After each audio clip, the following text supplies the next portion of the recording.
Okay, today we're going to be looking at chapter 12, and this is really the lead up to the Civil War. So we've been talking about the growing divide in the nation, really coming after the era of good feelings when we began to have that second party system.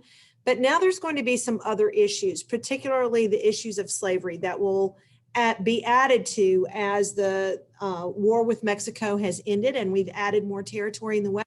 And the question of slavery's expansion is really at the root of this division. And we will look at some of the political changes and then how the Civil War itself actually does begin. So let me go ahead and share my screen.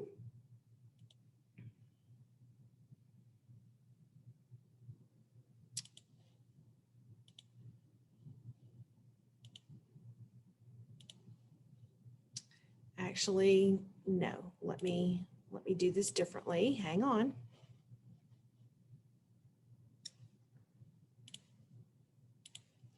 Sorry about that. All right, hang on one more second.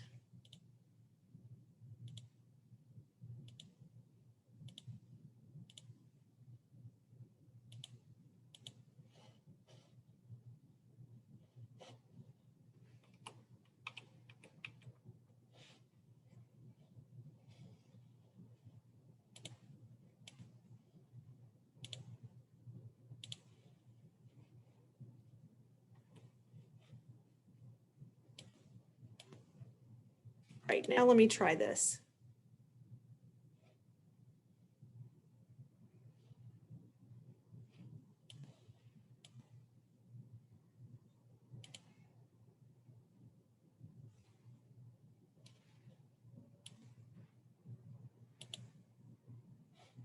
Okay, sorry about that. Now I think I've got it all sorted out. Okay, so as we are looking at chapter 12, again, look at the dates here, 1844. So that's going to be right at the end of the Mexican-American War, and then up to 1861, which is the start of the Civil War. So the new area in question is all of this in green. We're going to call it the Mexican Cession, C-E-S-S-I-O-N, Cession. So this territory was ceded or given to the United States from Mexico as a result of the treaty that ended the war with Mexico. Now, this area in pink, the Republic of Texas, this is what had originally been thought to be Texas, according to the Mexican government. But then after the war, everything that the United States had claimed is now turned over, in addition to everything that was won in the war in California and New Mexico and Arizona, or what becomes those states.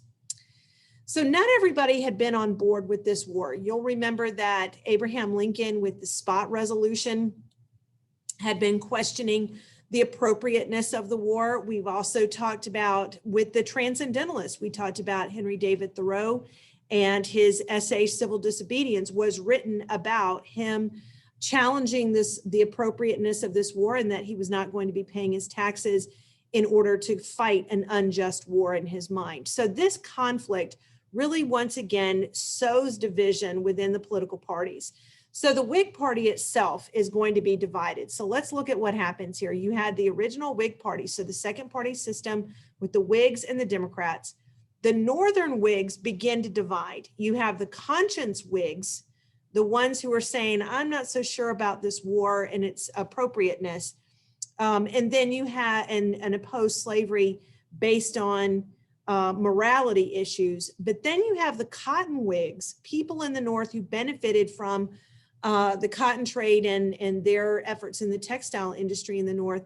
They're in support of slavery and its expansion into the West. So this is driving a wedge between the Northern Whigs. And then the Southern Whigs, of course, are protective of slavery and want to see the United States expand farther to the West to open up more cotton producing territory. The treaty that ended the war was the Treaty of Guadalupe Hidalgo. I would make sure that you're familiar with this particular treaty. We're going to watch a clip from Jimmy Fallon, actually, in class tomorrow, and it's humorous when it's looking at, or when we get to chapter 12, it's pretty humorous in terms of the provisions in the treaty. But let's look at those provisions. So this is the treaty between the United States and Mexico that ends the war in 1848. And so here's the provision. The United States is going to leave Mexico City. If you'll remember in the fighting where we left off in chapter 11, all of the territory in Mexico City all the way through to Central America was controlled by the United States military. Everything to the north into California and New Mexico, all of that territory was controlled by the United States. So in the Treaty of Guadalupe Hidalgo, the United States agrees to leave Mexico. We're going to give everything south of that Rio Grande border. We're going to give that back to Mexico.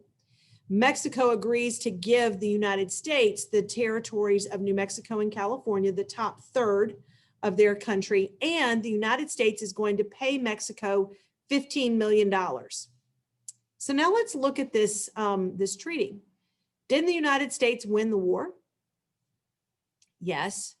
So why would the United States willingly give up this section of land, the most populated area, and pay money?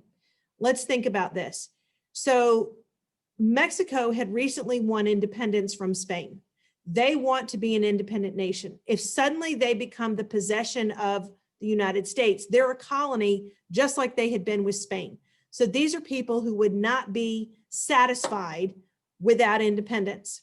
So it's going to take money and it's going to take military personnel to monitor and control Mexico and in order to prevent any sort of rebellion or fight for independence or revolution.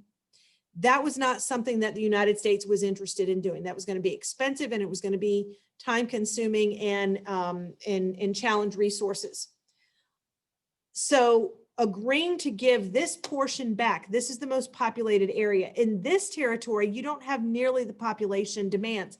It's not going to be nearly as significant a task for the government to control this area. It's also going to provide that coastline for the United States with the Pacific that would open up trade. We've got railroads that are going to be able to connect the east to the west. So this was the more desirable of the areas. This was going to be more of a problem for the United States, so it is returned. Now, this business of paying this money, let's think back to what had originally caused some of these problems with the boundary between Texas and Mexico. After the Texas War for Independence and Santa Anna had signed the treaty that had given Texas its independence, the new leaders that emerged in Mexico were not agreeing to those terms. They were saying, you know, this was, you know, he didn't speak for the government of Mexico. This is not a binding treaty. If you pay money, $15 million to Mexico as part of this Treaty of Guadalupe Hidalgo, even if Mexico is in flux and you have a whole new system of government that comes about, can anybody come back and say, you know, all of this land in California, New Mexico really belongs to Mexico? If this is more of a land transaction where money has exchanged hands, there has been a purchase of this land, it can never be disputed in the future. Does that make sense what they're doing here? So you've got the Treaty of Guadalupe Hidalgo that permanently secures this area in New Mexico and California for the United States. Now, were there people living in that region, natives living in the region, California natives, Californios who would have been Mexicans who had moved into that region? Now suddenly they're part of the United States. And the question about their territorial rights and their property rights is also going to be a problem later in the future. So let's look at our expansion of the map. You'll remember with the United States winning independence, we had control of this territory. We've got the Adams-Onis Treaty that had ceded Florida to the United States from Spain. Prior to that, we had the Louisiana Purchase under Thomas Jefferson acquiring that from France. We've got the annexation of Texas. We have the compromise with Great Britain to gain Oregon. You'll remember that James K. Polk didn't want to fight a war with Mexico over Texas at the same time that he's fighting a war with Great Britain, and chose that fighting Mexico would be the more beneficial of the two. So he compromises, instead of taking the entire Oregon territory, takes this portion of Oregon, and then the northern portion becomes the property of Great Britain. Then the Mexican cession is where we add this in from the Treaty of Guadalupe Hidalgo. So this is the treaty territory that's added. The question now becomes, will we or will we not allow slavery in that territory?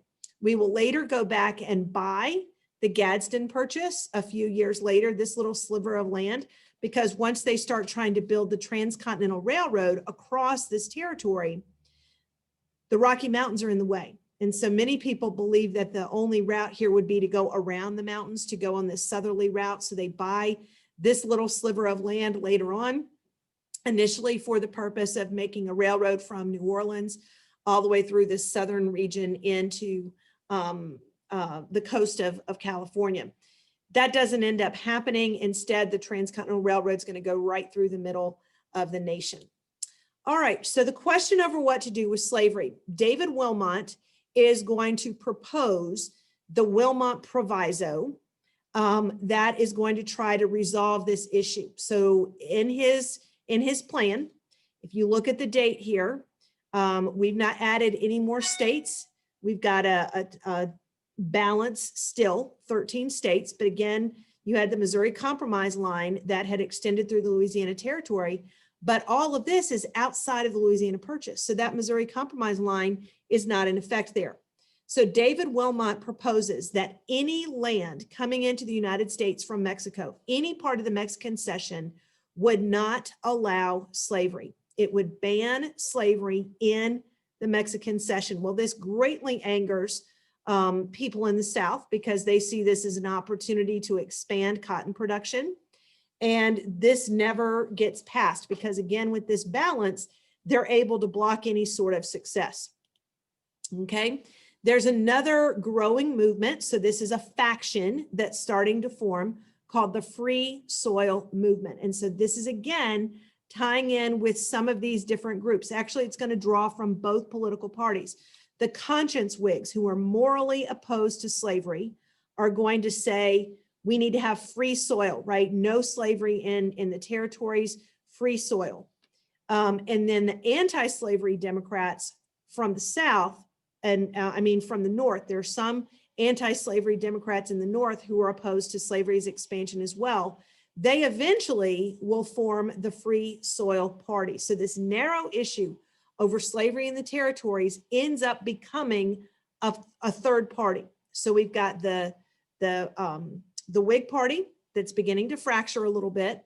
We've got the Democratic Party that's beginning to fracture a little bit over this issue as well. And now we've got the Free Soil Party. Eventually, all of these groups together are going to form the Republican Party. So you're going to break off part of the Whigs, break off part of the Democrats who are all opposed to slavery. And then this third party, the Free Soil Party, come together to eventually form the Republicans. So with this fracturing, it's going to be a little bit more difficult to determine the winners of presidential elections because it's not clear cut between two parties. You've got differences within the parties. Okay, so here's the difference between abolition. This is like this moral opposition to slavery. And that's going to be based in the Northeast with William Lloyd Garrison and the American Anti-Slavery Society. Those people are morally opposed to slavery everywhere, where it already exists and expanding into the territories. The Free Soilers are opposed to the spread of slavery. They are not opposed to slavery where it already exists. It's not a moral opposition. It's about free rights to acquiring land. Okay. So the Free Soilers don't want slavery to spread into the territories, but they're not actually saying that you need to end it in the slave states where it already exists. Now, the people in the slave states don't trust the Free Soilers, believing that eventually the institution of slavery in their states is going to be in danger. So the election of 1848, right on the heels of the Mexican-American War, right on the heels of the Treaty of Guadalupe Hidalgo, is going to be decided. So we have the Whig candidate from Louisiana, Zachary Taylor, who's a slave owner. Now, he doesn't really come out and clearly indicate what his plan is for the new territory in terms of slavery, but it's assumed, given that he's a large slave owner from Louisiana, that he's going to support slavery's expansion.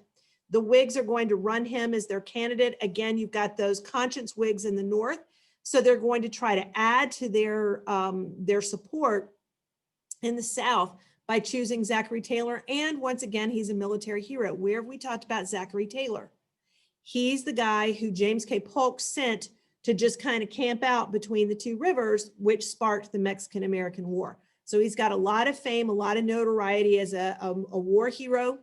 And he's from the South, so that's going to draw some of that Southern vote to add to some of the Whig support in the West and the North. The Democrats are actually going to choose someone from Michigan. So that's going to be in that Northwest Territory. You would have thought that the Democrats would have had support in the South, but they're trying to draw some of that support from the North as well. And then the Free Soilers run their own candidate, Martin Van Buren, who's already been president.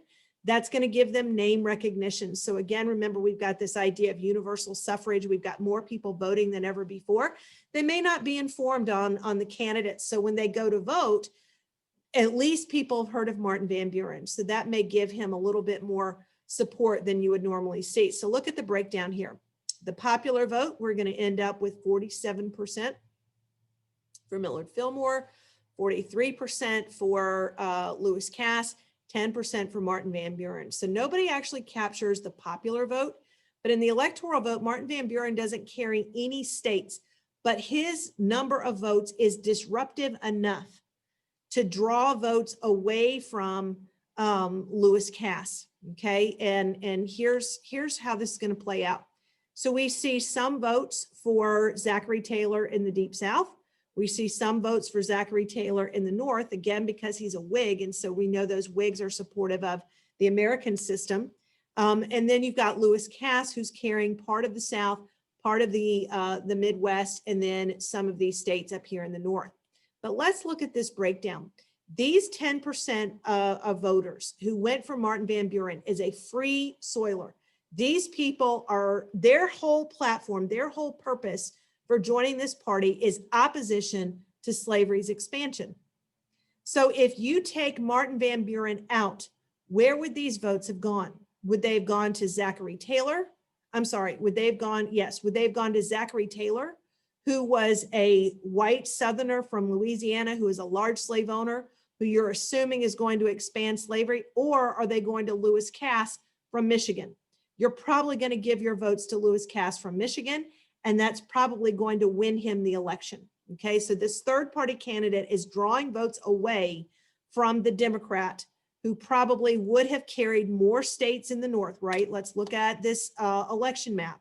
If you take Martin Van Buren out, then some of these northern states would probably have gone to Lewis Cass and probably would have won him the election. All right.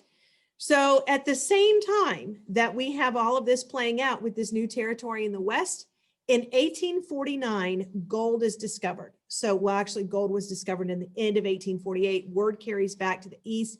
And by 1849, we have a gold rush.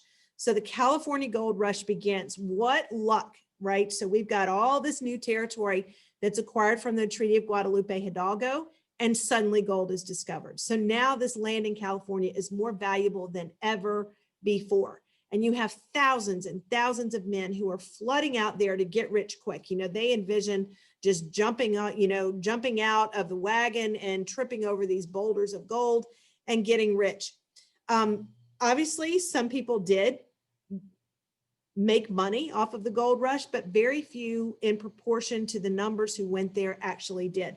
You have people coming up from South America. You have people coming from Asia trying to get involved here in this gold discovery. One of the other outcomes of this, Levi Strauss is an immigrant who's part of this gold rush, and he's going to invent blue jeans, where you've got those rivets that are on the seams that hold them together, so that in this really difficult, labor-intensive gold mining process, the cloth is going to last longer. So we've got blue jeans that come out of this.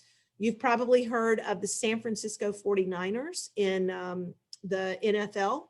Their helmets are gold, right? So these 49ers, they're talking about the gold rush moving out to California, not terribly far from San Francisco. You can see it here between Sacramento and San Francisco is where Sutter's Fort, Sutter's Mill was, where it was first discovered. And all of this gold becomes quite popular. Okay, the problem is that California is not yet a state. So they don't have regulations. They don't have property boundaries drawn out. They don't have a government in place. So as these people rush out to California to get rich quick, they're just staking out their claims. But then as other people stake out claims, then you end up in all kinds of violence over property. And Discrimination. The Californios who had been there before forced off their ranch. These would have been Mexicans who were living in California at the time. They had no way of proving this boundary, this property is mine. And so many of them were forced off of their land. There's intense discrimination of Asians who've come into California. So you've got all this violence, you've got all of these unsavory behaviors that are being carried out. And the quickest solution that people can come up with is to make California a state as quick as they possibly can in order to get control of the situation. Well, that's not going to be quick and easy, because the question is it going to be a slave state? Is it going to be a free state? Slave owners in the South definitely want to have access to California. They could bring large numbers of slaves to come and do the mining for them. People in the North are not really interested in that, because they feel like that's going to hurt their chances of gold mining as well. So the debate over slavery spills into the legislature and divides the country yet again over the slavery issue, now based on California and the Mexican cession. So we've got 4 different options that the government is going to be wrestling with. First, you've got John C. Calhoun. Here he is from South Carolina. By this point, he's very, very old. He is on his deathbed, actually. He's a very, very sick man at that point, but he is desperate to allow slavery in California and the Mexican cession. You have other people who are saying, let's just extend the Missouri Compromise line all the way to the Pacific Ocean. Anything above the line would automatically be free states. Anything below the line would be slave states. Part of this suggestion also is playing into this idea that potentially Cuba could become a possession of the United States. There are a lot of Southerners who have their sights set on adding Cuba. So if you do that, then that also becomes a slave state. And then Stephen Douglas, he's kind of the new generation of politicians who are coming in, and he is going to set his sights on making a name for himself. He's very ambitious, wants to be president, and he is going to suggest, let's let the people decide within those states, popular sovereignty. So I would make note of this term, popular meaning of the population, sovereignty meaning the vote. So the people of the states would determine whether their state would be allowing slavery or not when they wrote their state's constitution. And then, of course, you had the Free Soilers who were demanding slavery to be banned in all of the Mexican cession. So those are the 4 issues that are the 4 different perspectives that are being weighed in the Congress. Remember, the Wilmot Proviso is continuing to be shot down. So that's not being agreed to by any group. So we've got division. This is growing sectionalism, right? The North and the South over the slavery issue is causing greater divide regionally, and it's causing havoc politically as well, as these parties are beginning to divide themselves. The Democrats are being divided over the issue. The Whigs are being divided over the issues. And you've got the Free Soilers that are mixing in as well. So California statehood is the main issue here that's driving this. But there are other minor issues that are weighing in as well. So in addition to the issue with California, we also have an issue with Texas and the western border. Now, the southern border was decided in the war with Mexico. The issue now is the western boundary. As we've got the Mexican cession, where does Texas stop, and where do we see the opportunity for new states to be established, such as New Mexico and then Utah? Remember, the Mormons are out in Utah, so there's a question there of statehood. And then Washington, D.C. Slavery exists in Washington, D.C. Many Free Soilers, many conscience Whigs, many anti-slavery Democrats are saying that the state's capital, right, Washington, D.C., is not part of a state. So the federal government needs to step in and make a decision about slavery in Washington, D.C. Virginia law doesn't apply there. Maryland law doesn't apply there. No other state's laws apply in Washington, D.C. because it's its own location. It's not part of a state on purpose. So they're saying the federal government must weigh in on the slavery issue.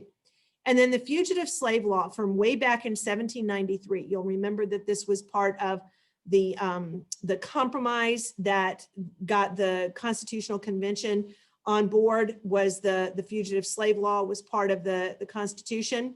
Then it was updated.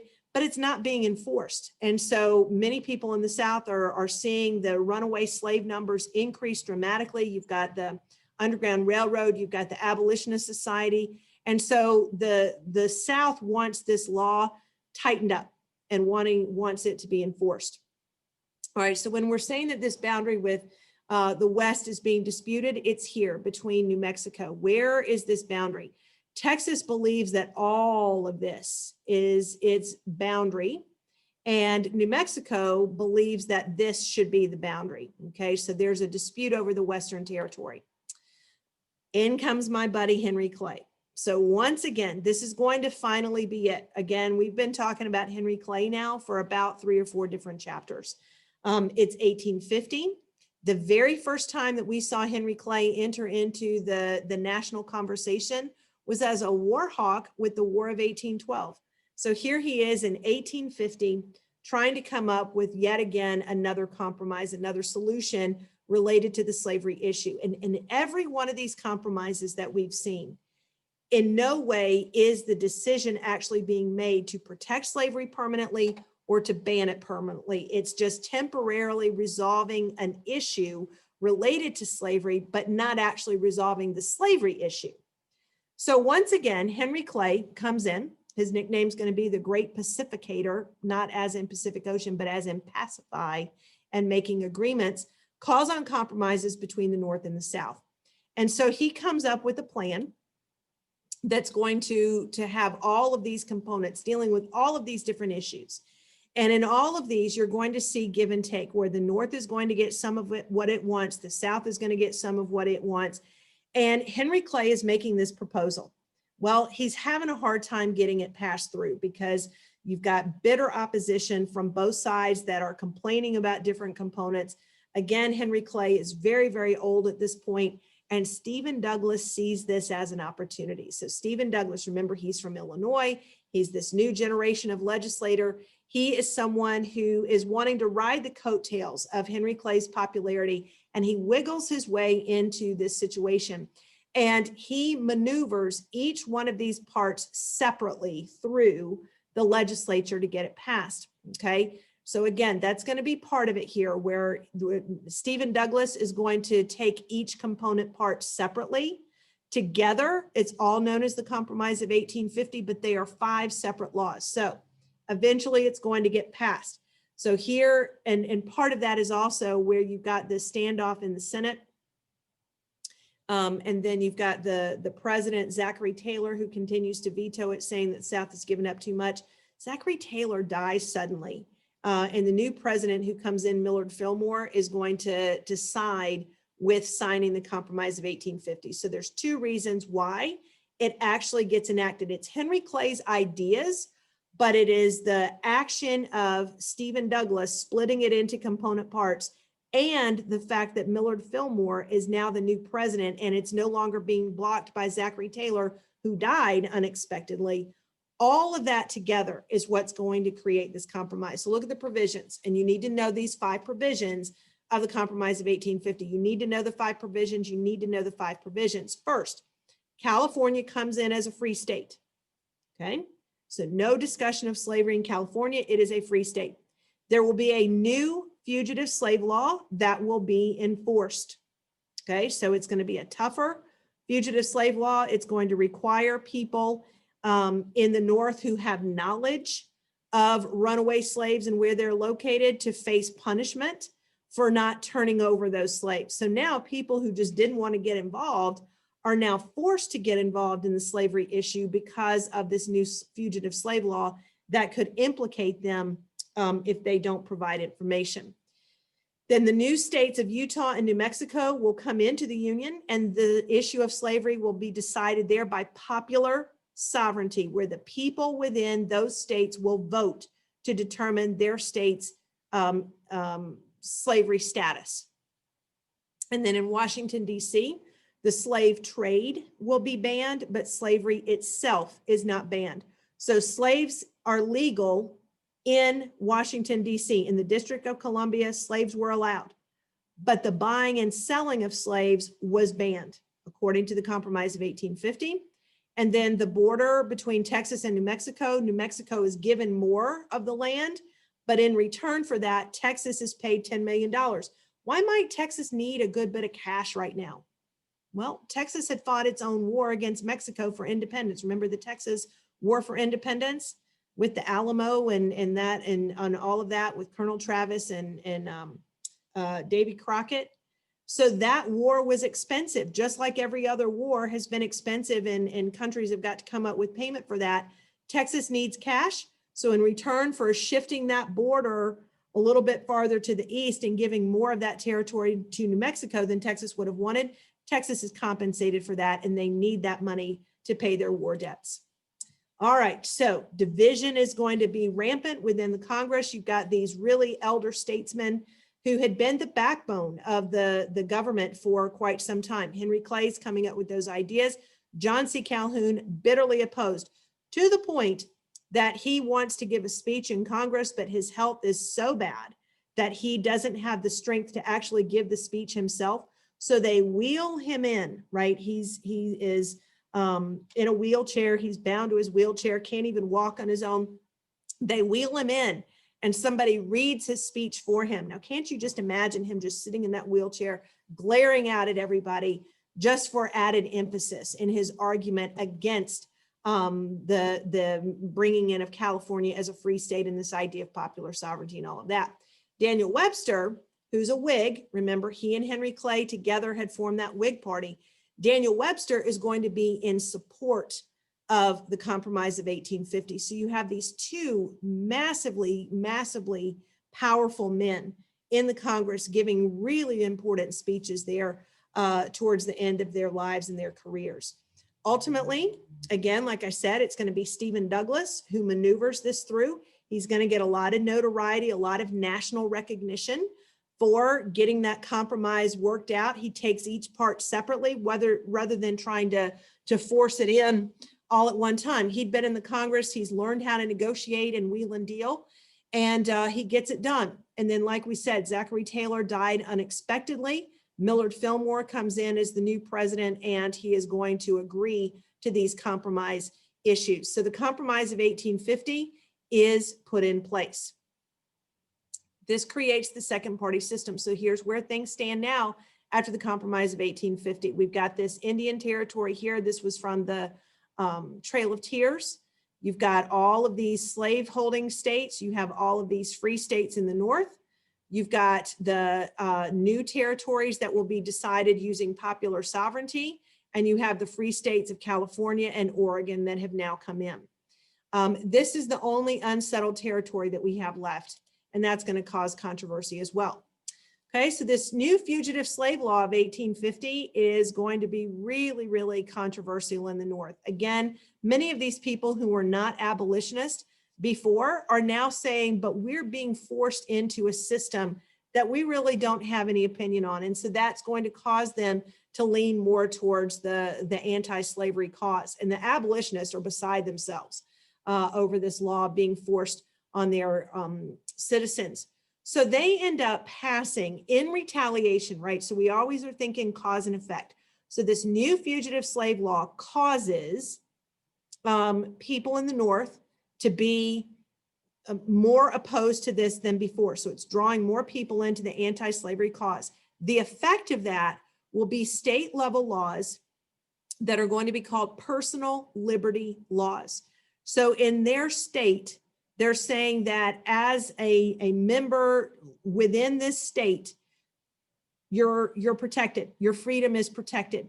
And so when slave catchers come to the North trying to invoke the Fugitive Slave Act, the people in the North are going to say, but that's kidnapping. You are kidnapping someone within our boundaries of our free state, and therefore we're not going to let them go without a fight. Well, this ends up causing violence. One example of that violence is the Christiana violence or riot in Pennsylvania, where these slave catchers from Maryland showed up on this farm trying to claim runaway slaves. And there was resistance, armed resistance by white and black members of the community trying to force the slave owners back. And so they killed the slave catchers. And when it was brought up for trial, nobody would testify against them. And so this is, again, causing more division between the North and the South. So this fugitive slave law and the personal liberty laws that the northern states are going to pass to try to block those slave catchers, right? They're going to claim that they're engaged in kidnapping. Another added element to the division between the North and the South is this popular work of literature, Uncle Tom's Cabin by Harriet Beecher Stowe. I would be very familiar with this book. Notice that it says 305,000 copies sold in this early time period. It was a bestseller. And each one of those copies is going to be shared around. So the readership is even larger than the number of books that sold. And this book, it's a work of fiction, but it's going to provide an account, a vivid account of what slave life was like. And it was very, very emotional for many people in the North who were reading this. The book was banned in the South. Later on, after the Civil War begins, Abraham Lincoln met Harriet Beecher Stowe, and he made the comment, so this is the little lady who caused this great big war. Now, she didn't actually cause the war all by herself, but the popularity of this book certainly contributes to the sympathetic cause of slavery that people in the North are going to be drawn to. All right, so here's just a short summary of what goes on in the book. It's about a slave family and passes through many different owners. Tom is going to be one of the main characters, and then ultimately his final slave owner, Simon Legree, is this horribly vicious man who whips him to death. And it's just a terrible, terrible story account of what slave life was like in the South. So it's different than reading an essay because this was a work of fiction. It was a story with characters that people were relating to, and it caused a lot of people to be drawn to this cause. So again, these personal liberty laws, and then Harriet Beecher Stowe's book, it's stirring up a lot of support for abolition in the North. Election of 1852 rolls around, and Millard Fillmore doesn't get the Whig nomination. Again, they're kind of upset over the Fugitive Slave Act in the North, so the Whigs don't support Millard Fillmore. So again, they're going to go with a war hero. So Winfield Scott had been the main commander who had taken control of Mexico City and other areas in the Mexican-American War, so they're going to nominate Winfield Scott. The Democrats are going to choose Franklin Pierce. And then you've got the Free Soilers who choose someone from New Hampshire. So again, we've got a third-party system here. And as we see, you've got the Whigs who have very little support here because, again, of this backlash in the North over the fugitive slave laws and Millard Fillmore. So Franklin Pierce, the Democrat, wins very convincingly in this particular election. One of Pierce's, I mean, really the main thing that Pierce would have been known for is the international expansion of trade. And he, during his presidency, is when Japan opens up the Treaty of Kanagawa, which is going to allow access with missionaries and others, and then Commodore Matthew Perry coming into Tokyo Bay and then opening up that trade eventually. So Japan had been a very closed off place for a very long period of time. This starts the expansion, right? It's not going to be free and open trade and not wide open, but it's a step in that direction. And that would have been under Pierce's presidency. Also, there was more rumbling about bringing in Cuba into the United States. The Ostend Manifesto, a manifesto is a statement of beliefs. And so this is this doctrine where people believe that the South is going to try to bring in Cuba as a slave state. And that was something in the 1850s that, again, caused further division between the North and the South. The last thing that the North wanted was more slave states bringing in more senators and more representatives to gain more political power. So they already felt like they were outnumbered, and this was something that would have caused people in the North to be very concerned. Okay, immigration is expanding dramatically. You've got the Irish potato famine that's going to bring thousands and thousands and thousands of Irish immigrants into the United States during the 1840s and 1850s. And then the German political unrest is also going to bring more immigrants into the United States. Most of these immigrants, all right, look at the numbers here. So we're in thousands. So these hundreds of thousands of immigrants that are coming in, they're going to be settling in the North. There's no land available. They can't afford, they're poor. So they don't have money available to buy land in the South. So the only place where you can go and earn a living without owning land would be to work in a factory, and there's more opportunity for that in the North. So as these immigrants are moving into the northern urban areas, they're flooding these urban settings where you had the possibility for factory jobs. So as there's more workers than there are factory jobs, what happens to the wages for everybody? It begins to go down. So they're willing to work for lower wages. Most of those immigrants from Ireland are Catholic. There was a lot of fear that these Catholic immigrants would have been under the direction of the Pope. And so they would be undermining this Republican form of government. And so we end up seeing, in addition to the slavery issue causing division, we now also begin to see an anti-immigrant movement that is forming in the North as well. This is called nativism. Native, looking at Native Americans, not Native Americans as in Indian Americans, but we're talking about people, white Protestants who had been born in the United States, view these immigrants coming in who are largely Catholic as being a threat, okay? So notice this political cartoon. You've got polls here, polls talking about voting, and you've got all of this civil unrest, and you've got all of these people here, the lager beer and the Irish whiskey. So again, think about that temperance movement at the same time. And so they're worried that these people who are unsavory are taking away the ballot box. They're taking those votes away, and it's going to be the downfall of society. So many of these white Protestants who were nativist will form a political party. So it starts as a secret organization called the Know Nothings, right? They were trying to not be open about their opposition to these immigrants.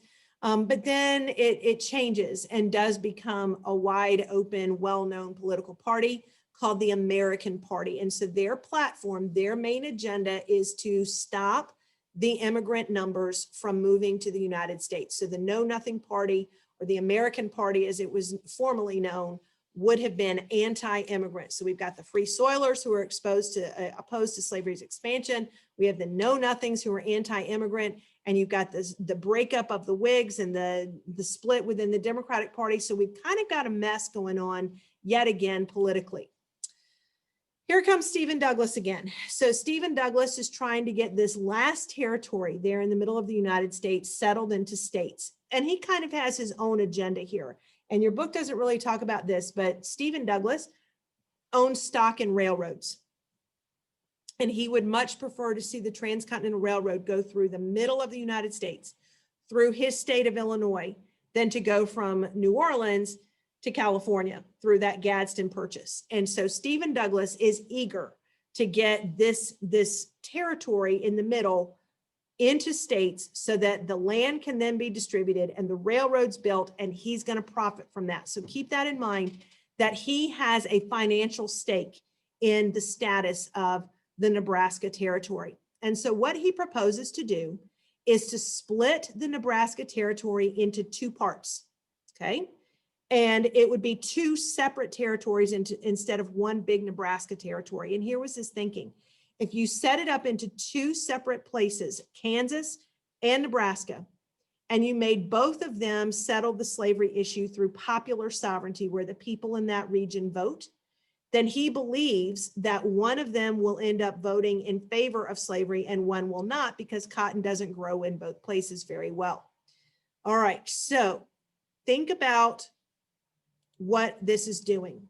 Okay, here's the Nebraska territory, here's the Kansas territory.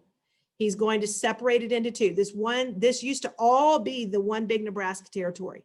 So we're going to split it into two, allow popular sovereignty to decide the issue. He believes that slavery most likely would be accepted here. He believes that slavery would not be accepted here in the northern part. And that would maintain a balance. I mean, no guarantees, but he believes that's the way it's going to play out. Now, think back. what's wrong with this policy, this proposal in 1854? What had happened 30 years prior, 34 years prior in 1820? Isn't this all part of the original Louisiana Purchase?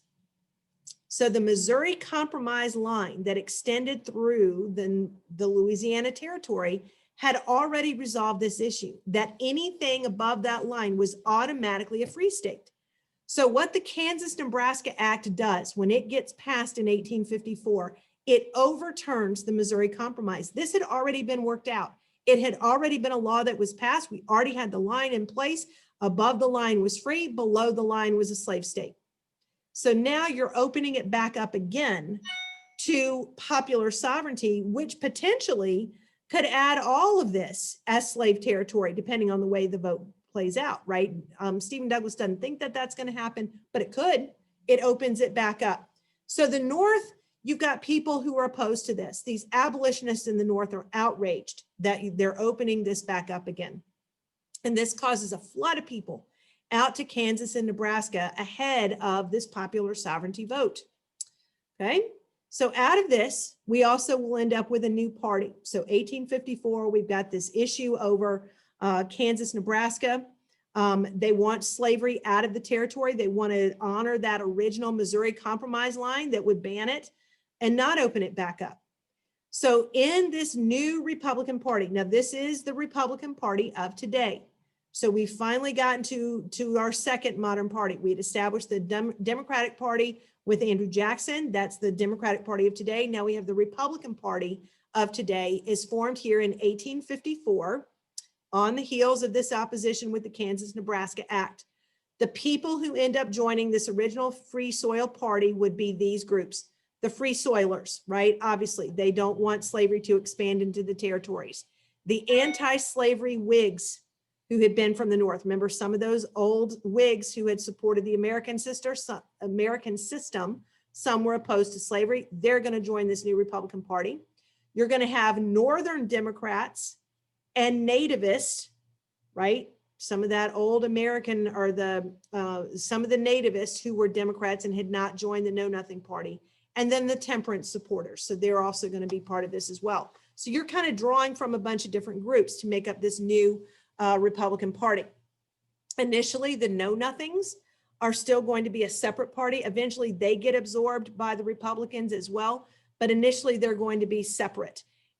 So when we get into this issue of the vote here in Kansas and Nebraska, the abolitionist in the North, under this leadership the name of the New England Immigrant Aid Society, right? So this immigrant aid, these are people who are leaving New York and headed to Kansas to influence that vote, that popular sovereignty vote. They're going to get shipments of what are called Beecher's Bibles, right? Going back to that Second Great Awakening.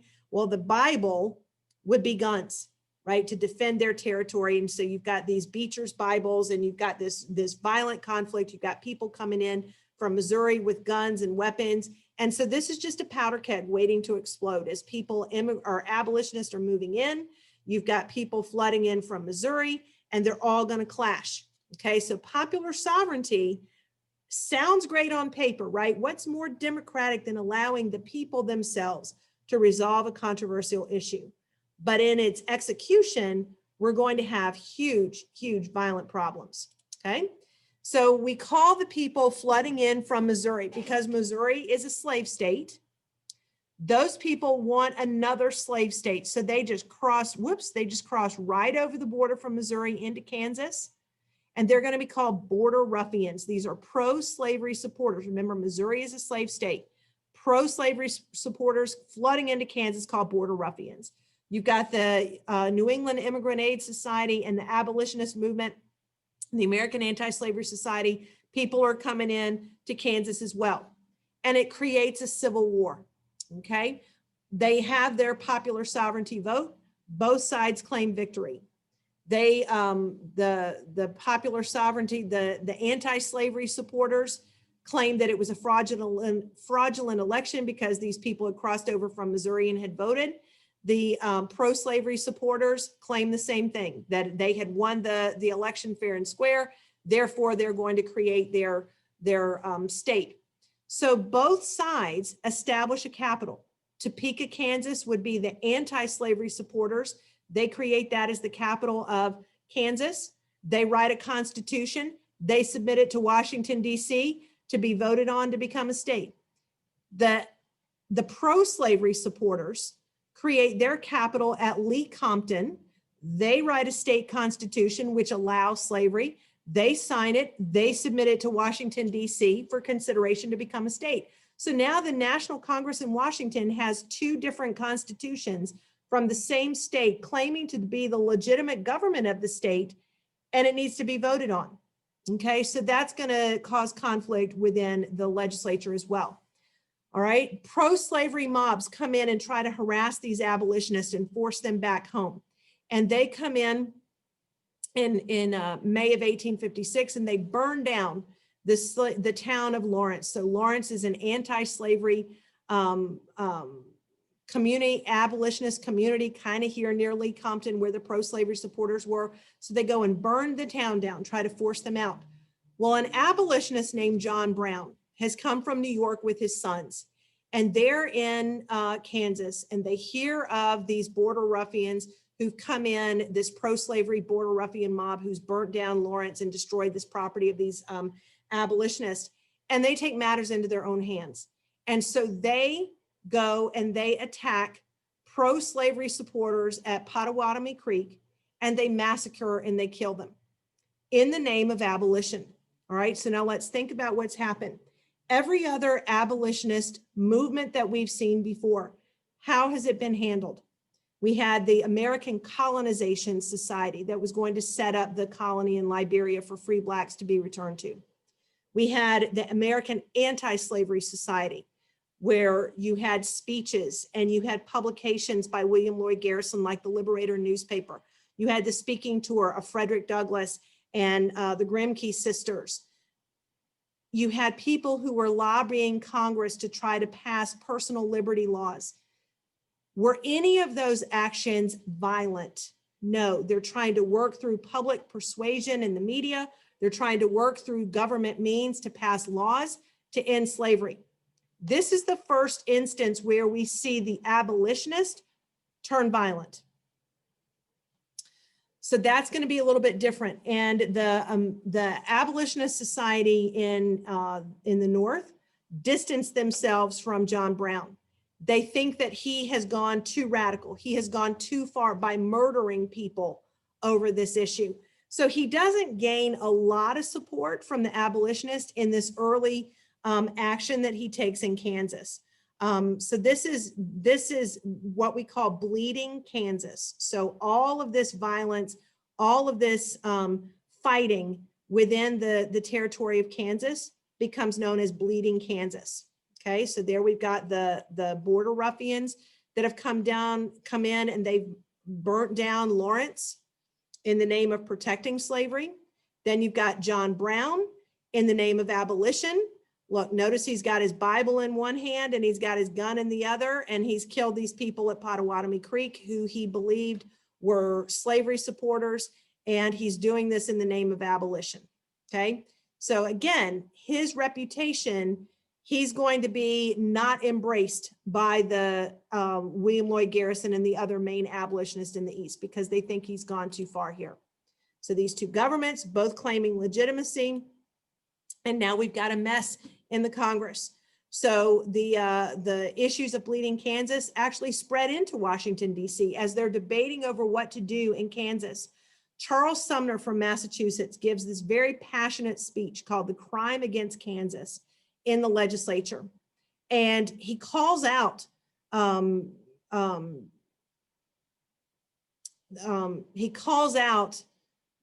Southern legislators from South Carolina. And when he does so, one of the legislators, actually it's the nephew of the guy who he specifically calls out, Preston Brooks, who's also in the legislature as well. Here's what Senator Charles Sumner has done.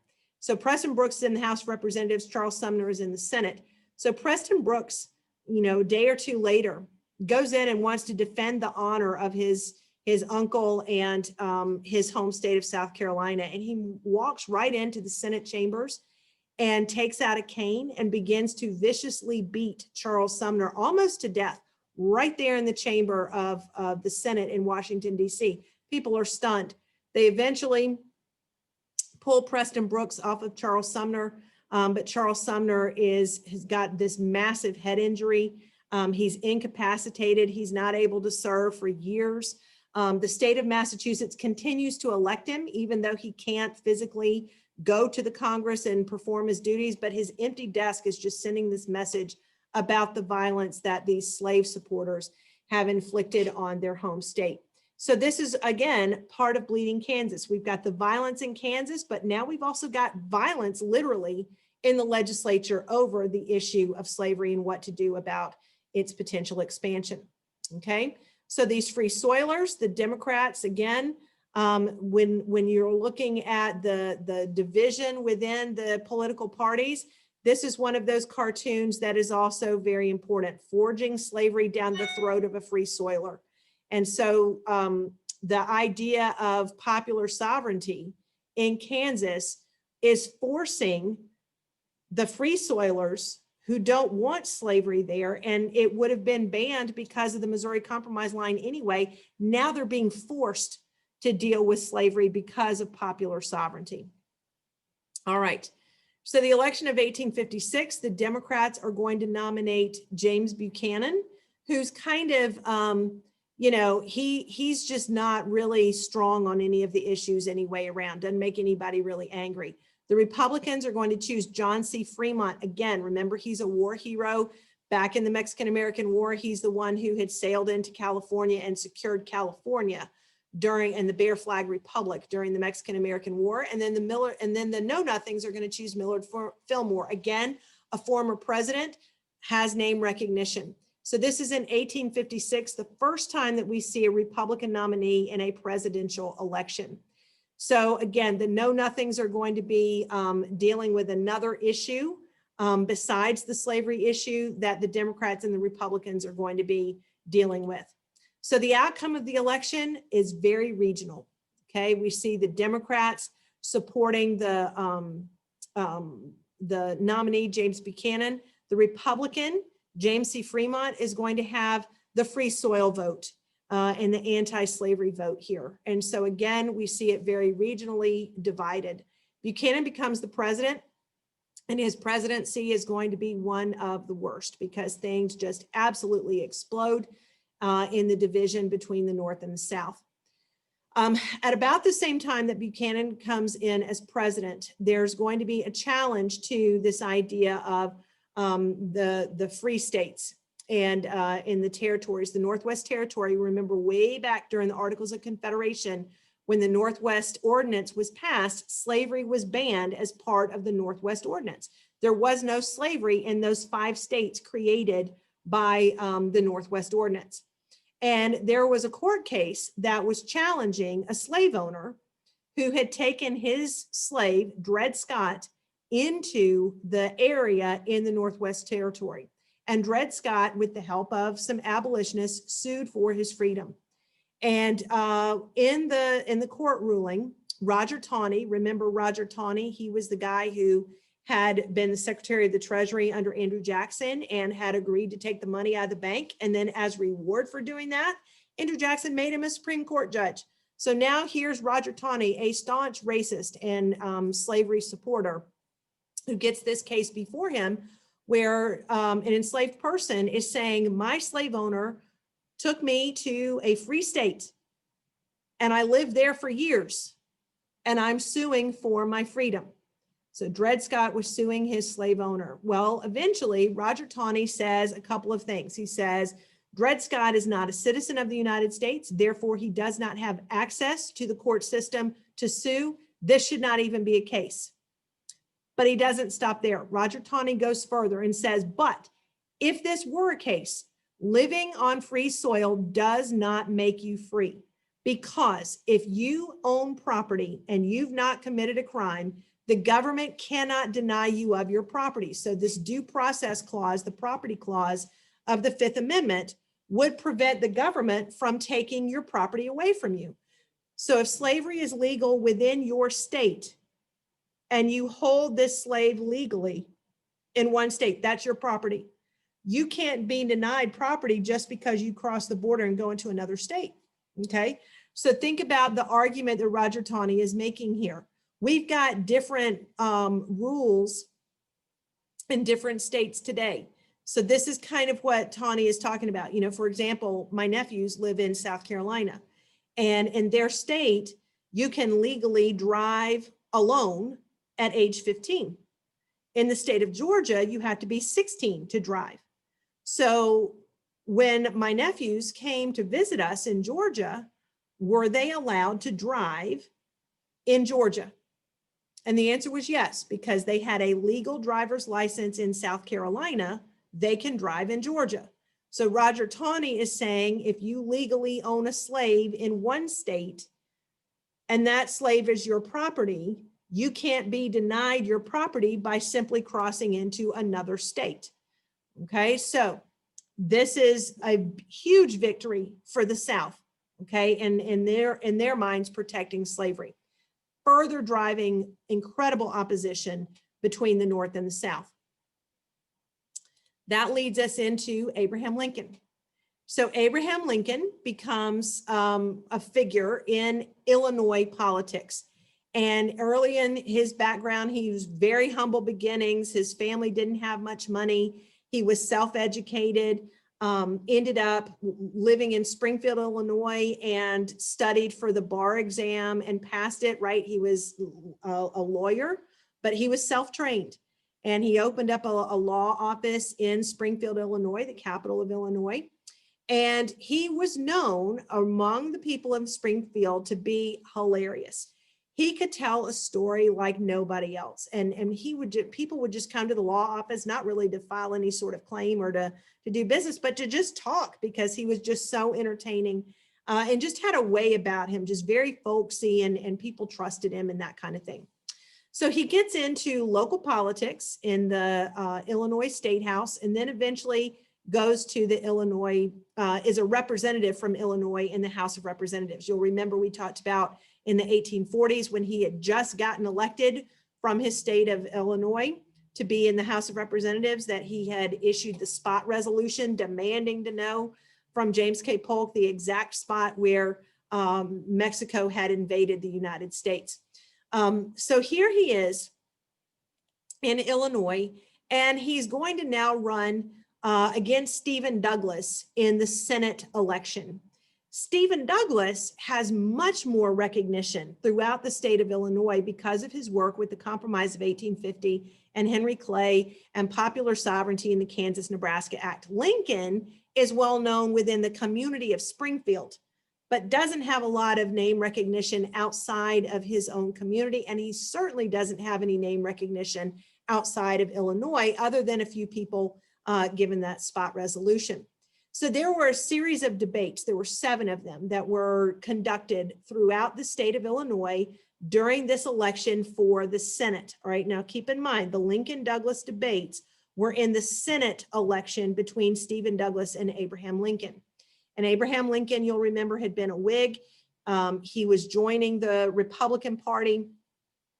And so here he is up against Stephen Douglas. And what people ended up noticing is that Stephen Douglas is this little bitty guy, and he's just kind of like the Energizer Bunny. And he just is got this shrill little voice. And he also, people are not so sure that they trust him. Remember that whole thing with the land and the railroad, and his motivations behind, so quickly getting the Nebraska Territory admitted as to states. And so people are a little unsure of him. And he's very proud of his education, and he tries to use big words, and he kind of talks over people. Well, when Abraham Lincoln gets up to speak in the debates, people are drawn to him. He makes analogies that people can understand. And he seems like one of the average citizens, and he makes a name for himself. And because Stephen Douglas was nationally known for his work in the Compromise of 1850, coverage of these debates finds itself in national newspapers across the East Coast. So Lincoln has more name recognition. He loses the election to Stephen Douglas, Let me reiterate that. In the Lincoln-Douglas debates, Lincoln loses the Senate seat to Stephen Douglas. However, Lincoln gains a lot of national recognition and a lot of national notoriety as a result. So in the debates, one of the most famous parts of the Lincoln-Douglas debates is this statement known as the House divided speech. And I would definitely pay attention to this. Look what Lincoln says here in 1858. A house divided against itself cannot stand. So what issue would he be talking about here? He's talking about slavery. The house meaning the United States. A house divided against itself cannot stand. I believe this government cannot endure permanently half slave and half free. I do not expect the Union to be dissolved. I do not expect the house to fall, but I do expect that it will cease to be divided. It will become all one thing or all the other. So he's saying this is a pivotal issue, and we cannot continue to just put a little Band-Aid on the issue. We have to resolve it one way or the other. Either the entire country is legally allowing slavery, or the entire country is banning it. One or the other is going to have to happen. So this is going to become memorable to many people in the South when he runs for president. John Brown's at it again. So this is the guy who had murdered those pro-slavery border ruffians in the Bleeding Kansas episode. He's now come back to Virginia, and he's going to start a slave revolt, or try to, at Harper's Ferry. And he chooses this location because there's two main rivers that come together here in the community of Harper's Ferry that also houses an armory where weapons are located. And John Brown and his followers are going to break into the armory, steal the weapons, and try to incite a rebellion. Very similar in process that we've seen before with Nat Turner's rebellion, also in Virginia. And then also the plan that Denmark Vesey had to weaponize the enslaved people to start a larger rebellion. He's eventually captured and he's executed for his efforts. So again, you know, the abolitionists are like, he's taking this in a direction that we don't agree with. But John Brown, when he's being put to death, he makes a statement. He's interviewed by some newspaper people, and he's like, I don't regret anything that I've done. I absolutely believe in this cause 1000%. I would do it again. And he quotes scripture, and he talks about his importance or his need to end slavery and how he's carrying out God's will. And they execute him, and he freely accepts it. He doesn't try to say, oh, I don't mean it, you know, I'll stop. He is committed to that cause. So think about what happens to John Brown's reputation. How many abolitionists in the Northeast, when it came down to it, would be willing to sacrifice their lives? These white abolitionists, how many of them would be willing to sacrifice their life for the cause of slavery? Maybe some, but I would be willing to bet that some would not. And so John Brown's reputation gets better after he's executed. He becomes a martyr for his cause, right? He gives up his life. He sacrifices his life for the cause of ending slavery. Okay, so John Brown involved in two of those incidents, Harper's Ferry in Virginia, and then also in Bleeding, Kansas. And this one in Virginia is when he is captured and executed. Election of 1860 rolls around. We've got 4 different candidates yet again. So the Democratic Party, they hold their convention and they can't even agree on a nominee. And so the Southern Democrats walk out of the convention. They hold their own convention and have their own candidate, who's going to be John Breckinridge, who supports slavery in the territory and wants slavery protected. You've got Stephen Douglas, who is the Democrat who wants to support popular sovereignty in the territories, and he opposes protecting slavery. Then you've got John Bell, who's actually from Tennessee, and he's just saying, can't we just come up with a resolution and get along? He wants to stop the slavery, stop the divide, and stop the violence. He doesn't really say how he's going to do it. He just says that he wants the infighting to stop. And then the Republicans have also a hard time choosing a candidate because they're afraid of one who's too radical, and they end up choosing Abraham Lincoln. Now, there were some more popular, far more popular and well-known Republican, national Republicans at the time, Salmon Chase, William Seward, some of these other hardcore Republicans were very staunchly opposed to slavery. Abraham Lincoln was more of a moderate, and I'm going to say that again. Abraham Lincoln was a moderate in terms of slavery. Abraham Lincoln was a moderate in terms of slavery. What that meant was Abraham Lincoln wanted to stop the spread of slavery, but not interfere with it where it already existed. Isn't that more of a free soil approach rather than an abolition approach? Yes, and so many people in the Republican Party thought that this would bring more voters in with the Republican cause. All right, so here's the election. The Democratic Party splits between Stephen Douglas and John Breckinridge. Then we have John Bell with the Constitutional Union Party saying, let's just all get along, but not really have a plan for it. And then we've got Abraham Lincoln, who is a moderate. So emphasize this in your note. He wants to end slavery in the territory, not allow it to expand, but he's not going to interfere with it where it exists. All right, now here's where Lincoln thinks that eventually slavery is going to end on its own. He believes that if you contain slavery in those southern states where it already exists, and we've stopped the slave trade, he believes that eventually slavery is going to collapse on its own. And here's why. If you've got the limited number of slaves, the price and the value of slaves is continuing to go up. We've already talked about that. When you've no longer got the importation of slaves, each slave costs more than it did before. Keep in mind all of those immigrants that are moving into the United States. So he believes, Lincoln believes that in the end, slavery will not become economically viable in the South, that it would be too expensive to maintain slavery and cheaper to actually hire immigrant labor to perform the same work in the South. All right, so now he's saying he believes that that will happen eventually. It won't be immediate. It's going to take time for that to happen. But on the issue of slavery, this is where he stands. End slavery in the territories, don't interfere with it where it already exists. And so that he believes will maintain peace potentially, but then also resolve the slavery issue. Here's how the election plays out.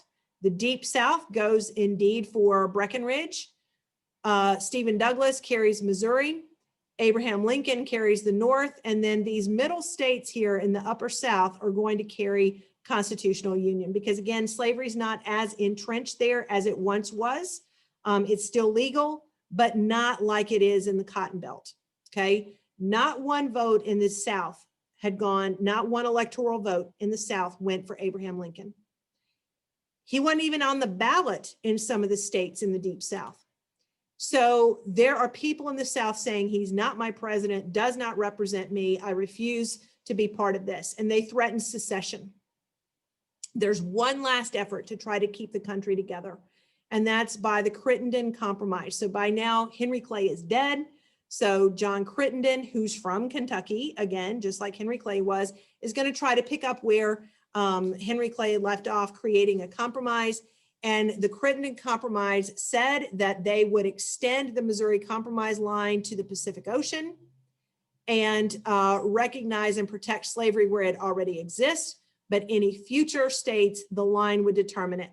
Lincoln refuses to acknowledge this because, again, he believes that the Southerners have their eye on Cuba and other countries in Central and South America. And so he refuses to allow this. And so it is not passed by a very narrow margin. The legislature refuses to accept the Crittenden Compromise. Lincoln didn't support it either. So South Carolina secedes December of 1860. Here are the headlines from the Charleston Mercury, which is the main newspaper in South Carolina. They are the first state to secede, right? Notice this word secession. It's not succeed like if you succeed on a test, meaning you pass it or do well. Secede, S-E-C-E-S-S. Secession means to break away. So South Carolina starts it. Then in early January, we've got this progression of states.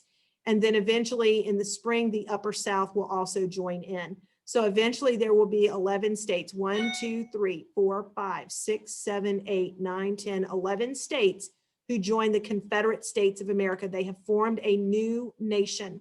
So these are the Confederate states that joined first. These states, Arkansas, Tennessee, North Carolina, and Virginia, join after the battle at Fort Sumter, which we'll talk about in just a second. When Virginia joins, their vote within their legislature to join the Confederacy was split. And the people who did not agree with it lived in this western part of the state. And so they secede from Virginia and become the new state of West Virginia. So there is secession within a state, creating the new state of West Virginia, which is a free state. And then I want you to emphasize in your notes these 4 states: Missouri, Kentucky, Maryland, and Delaware. Missouri, Kentucky, Maryland, and Delaware. These are called border states. Those 4 states are called border states. Those are states that slavery is legal and has always been legal, but they remain loyal to the Union. They do not join the Confederacy. Those 4 states are slave states that do not join the Confederacy. And they're going to be kind of the focus of a lot of the fighting. They're going to be the focus of a lot of the maneuvering to try to gain support during the war. Okay, so Lincoln takes the oath of office in March of 1861. You've got the country in shambles, and his first inaugural speech is going to be directed, the audience, the intended audience is the South. And they're trying to make sure that the South understands that he's not wanting to interfere with slavery where it already exists. Look what he has to say. I have no purpose, directly or indirectly, to interfere with the institution of slavery in the states where it exists. I believe I have no lawful right to do so, and I have no inclination to do so. The people in the South don't believe him. They don't trust him. That train is too far down the road. They have already seceded. They are done.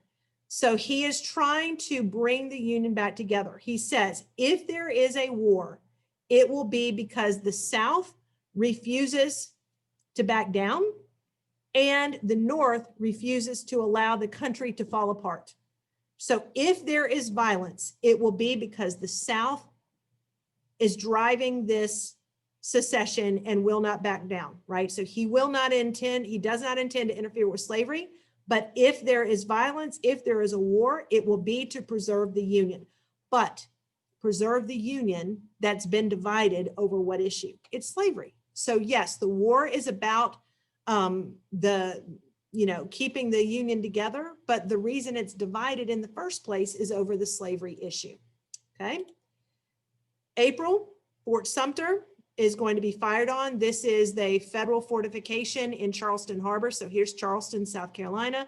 This is a federal fortification. The government of South Carolina refuses to allow a supply ship to come in to bring food and water and medical supplies to the soldiers who are housed at Fort Sumter. And before Lincoln can send a ship to bring in those supplies, they fire on the fort and they surrender. So General Anderson at Fort Sumter surrenders the fort and it turns it over. And so once that happens, there's momentum. You've got people in the South who are highly motivated, right? They're fighting for a way of life that they believe in. They've got success here at Fort Sumter. They've got a president who they believe does not represent them. And all of this will spell early momentum for the Confederacy. Okay. Look at what Lincoln is saying here again. Both sides deprecated war, meaning both sides think war is bad, but one of them will make war rather than let the nation survive, being the South, and the other will accept war rather than let it perish. And the war came. Okay. And that's exactly what ends up happening here. So the Confederate nation, you've got the president, Jefferson Davis, who was a very, very prominent senator from the state of Mississippi. The vice president of the Confederacy is Alexander Stephens from Georgia. And then the commander of the Confederate Army is Robert E. Lee. Now, Robert E. Lee is the best commander on either side. Coming out of West Point, everybody knew that he is the military man. And Abraham Lincoln offered him command of the Union Army, and Robert E. Lee chose to go with his home state of Virginia. When Virginia seceded and joined the Confederacy, Robert E. Lee went with them. Not that he's committed to the Confederate cause so much as it is that he was committed to his home state. So that's where things stand. Jefferson Davis, in his inaugural address, look what he has to say. I enter upon the duties of this office, to which I've been chosen with the hope that the beginning of our careers at Confederacy may not be obstructed by hostile opposition. So they hope that the North will just allow them to leave peacefully. And with the blessing of Providence, meaning God, intend to maintain, right? So we're going to separate and we're going to maintain it with God's help. Our present condition, achieved in a manner unprecedented in the history of nations, illustrates the American idea that governments rest upon the consent of the governed, and that it is the right of the people to alter or abolish governments whenever they become destructive of the ends for which they were established. So Jefferson Davis is now trying to invoke the very same argument that the American colonists used against the British, that social contract. And he's saying that the federal government of the United States is taking advantage of and abusing the South over the issue of slavery, and therefore it's their right to break away and resist. All right, so that is the end. We are now at war. In chapter 13, you're going to see the Civil War being carried out. So until then, keep reading and go make history.